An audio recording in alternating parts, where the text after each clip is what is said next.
And lastly, let's talk a little bit about the chemicals themselves, kind of where they're stored, just a little information on those. So we have muriatic acid. These are the pumps that do the muriatic acid into the pool. That's what I'm running right now to lower pH. I also have CO2. I'm not running CO2 right now for pH lowering, but it's here, and once this muriatic acid gets down some, I'm going to order it for us, and we'll start using CO2. That'll help a lot with the acid issue of going down a lot, so that's definitely coming, but I wanted to get the muriatic acid down some. Also, note that I believe the large pool there might be a leak on that. So if we go to CO2 and we start losing it quickly, we'll switch the big pool back to muriatic acid, and then we'll have to call someone in to work on the leak. The right side, this side is, let me double check here. Yeah. The right side is the large pool, the left side is the small pool. Basically, to go from muriatic acid to CO2, this is the CO2 controller. All you do is unplug the muriatic acid controller right here. The muriatic acid, unplug it, plug in the CO2, vice versa to go back. This is the large pool. That's to the right of the barrel. Far right, large pool, those two. Now as you go over this way to the left side, this pump, which is far left, and then that is the CO2.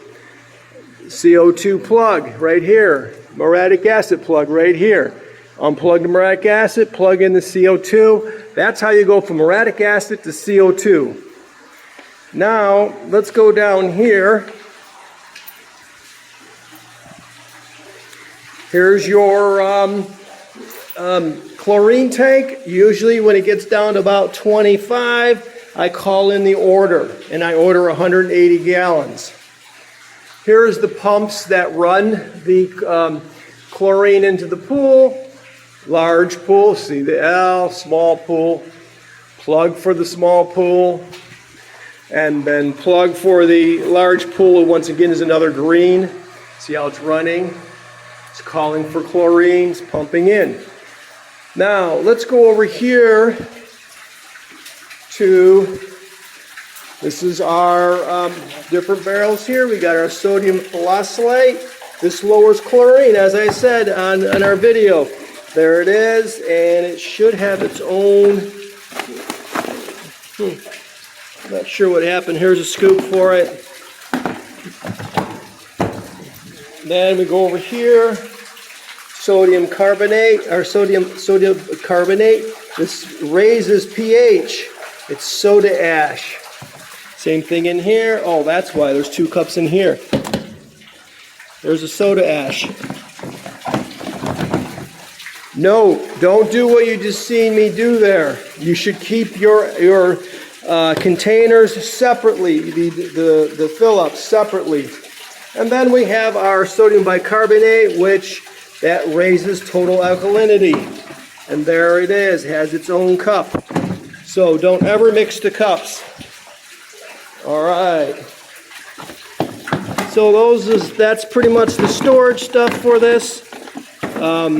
And I order it from the same company as the chlorine. I sent you guys the numbers. If you have any issues, give me a call. Also, just a note here, if you got to weigh in a lot of stuff, here is a digital scale. Basically, you take a bucket, empty bucket, there like that empty bucket, set it on the scale, find out how much that weighs, and then go ahead and add your baking soda or whatever it is to get it up to 40, 50 pounds. If there's any issues, just give me a call. I will come in the late evenings or early evening if it's an emergency, definitely Saturday and Sunday, to help get this stuff in the pool as you need it. An extreme emergency during the day, just call Aquatic Source. They have a technician that can come in, and the technician will take care of you. Usually it's about 6 hours, maybe next day. So if it's going to be the next day, you might as well wait for me because I will come in late at night. So that pretty much is all of that as far as storage. Good luck. You're going to do well, Aaron. Like I said, just yell. See you guys. Bye.